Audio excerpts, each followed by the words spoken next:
Presiden Joko Widodo angkat bicara terkait pertemuan dirinya dengan Ketua Umum Partai Nasdem Surya Paloh di Istana Negara Minggu malam. Menurut Jokowi, pertemuan itu diharapkan bisa menjadi jembatan bagi seluruh pihak terkait kondisi politik saat ini. Presiden Joko Widodo meresmikan Rumah Sakit Pusat Pertahanan Negara Jenderal Sudirman (RSPPN) yang berlokasi di Bintaro, Jakarta Selatan. Usai meresmikan rumah sakit, Presiden Jokowi sempat menjawab pertanyaan pers terkait situasi perpolitikan nasional pasca pemilu 2024, termasuk diantaranya pertemuannya dengan Surya Paloh Minggu malam. Ia mengaku pertemuan tersebut membahas terkait politik dalam negeri. Jokowi menyatakan pertemuan itu baru merupakan awal dan diharapkan bisa menjadi jembatan bagi semua pihak dan dapat bermanfaat bagi kepentingan negara. Pertemuan politik biasa. Bapak yang undang atau Bicara masalah politik juga biasa. itu Bapak yang mengundang atau Pak Surya Paloh ya Pak Paloh datang? Saya kira dua-duanya tidak perlu harus siapa yang mengundang siapa. Nggak perlu. Yang paling penting memang ada pertemuan dan itu akan sangat bermanfaat bagi perpolitikan kita, bagi negara, saya kira. Yang paling penting itu. Rencananya koalisi ya Pak?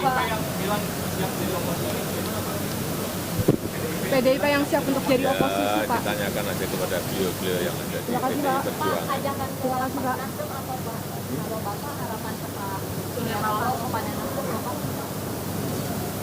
Ini baru awal-awal. Nanti kalau sudah final, nanti kami. Tapi itu sebetulnya saya itu hanya menjadi jembatan. Yang paling penting kan nanti partai-partai. Tiga orang ASN Pemkab Brebes terjebak di dalam lift yang macet di kantor pemerintahan terpadu KPT Pemkab Brebes, Jawa Tengah. Dan mereka terjebak selama 45 menit di dalam lift sebelum diselamatkan tim pemadam kebakaran.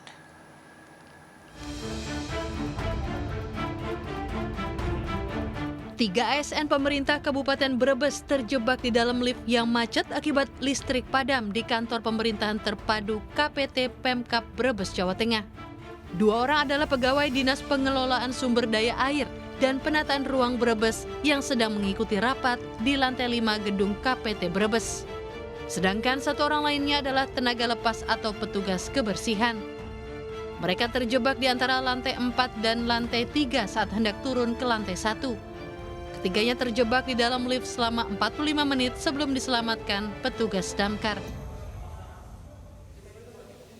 Ketiga, saya ke lantai 2, S1 ya Mbak, Mas Bambang lantai 3.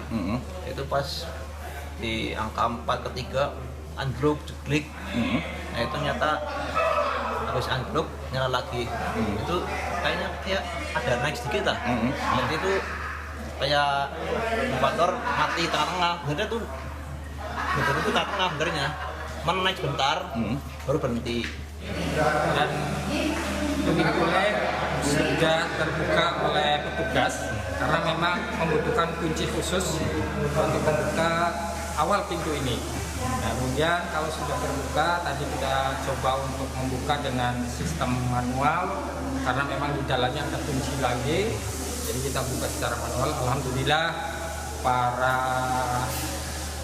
yang terjebak di dalam kondisinya masih dalam keadaan sehat walafiat.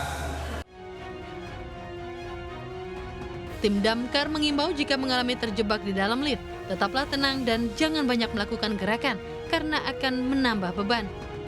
Selanjutnya terus berkomunikasi dengan orang di luar lift agar bisa segera mendapatkan pertolongan.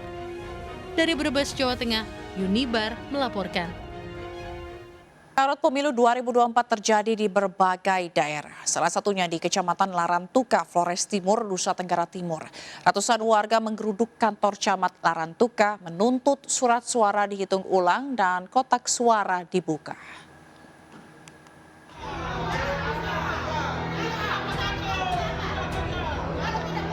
Kericuhan terjadi saat warga berusaha masuk dan berteriak di ruang kantor Kecamatan Larantuka, Flores Timur, Nusa Tenggara Timur. mereka menggeruduk kantor kecamatan sebab menduga ada kecurangan saat perhitungan perolehan suara. Mereka menuntut petugas panitia kecamatan membuka 111 kotak suara pemilihan DPRD Kabupaten Kota dan melakukan penghitungan ulang perolehan suara. Kondisinya untuk sementara diskusi, tetapi setelah ini dilanjutkan kembali sesuai dengan jadwal. Saya pikir ya seluruhnya transparan sudah terjadi di TPS. Sementara polisi dan TNI tampak berjaga di lokasi untuk memastikan kondisi tetap aman dan terkendali. Polisi juga mengimbau agar kekecewaan warga disalurkan sesuai mekanisme yang ada. Ketika ada pihak-pihak yang ingin menyampaikan pendapat atau merasa keberatan, silakan menggunakan mekanisme yang ada melalui prosedur. Ada di sini Bawaslu, silakan sampaikan dengan fakta-fakta yang ada sehingga tidak terjadi bias maupun nanti malah menimbulkan gangguan kamtipmas. Warga menduga kecurangan terjadi saat perhitungan perolehan suara salah satu partai. Dari Flores Timur, Nusa Tenggara Timur, Joni Nura melaporkan. Pemirsa, Gunung Semeru di Lumajang, Jawa Timur kembali erupsi dengan menyemburkan kolom abu vulkanik setinggi 1.000 meter dari puncak Senin pagi. Nah, BPBD Kabupaten Lumajang mengimbau masyarakat untuk mematuhi segala peringatan dini yang disampaikan oleh petugas.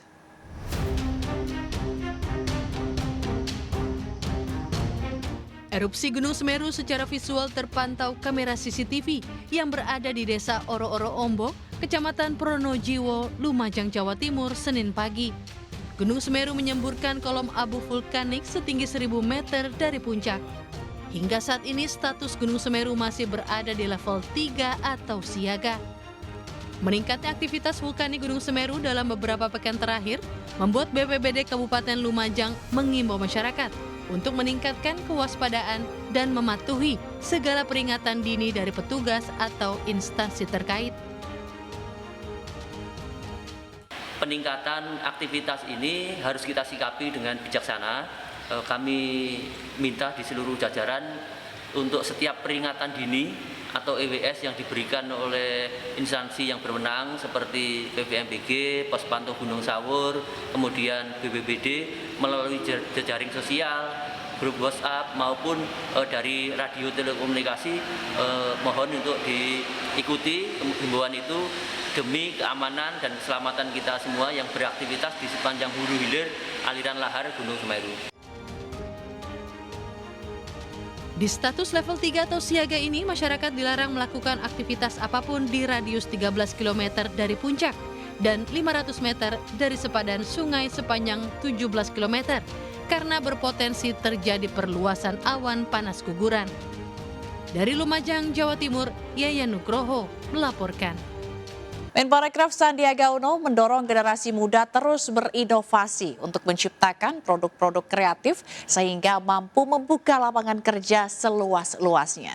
Hal ini disampaikan saat menghadiri Uni Economic Vision for Indonesia, Job Creation and Affordability for All di School of Government and Public Policy di Hambalang, Kabupaten Bogor, Jawa Barat.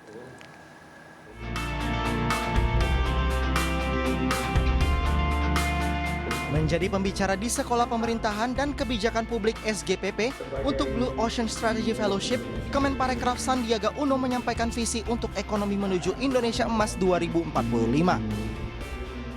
Sandi mengedepankan penciptaan lapangan kerja hingga harga bahan pokok yang terjangkau dengan fokus kepada ekonomi hijau yang memperdayakan UMKM melalui kewirausahaan dan mampu mencapai pertumbuhan.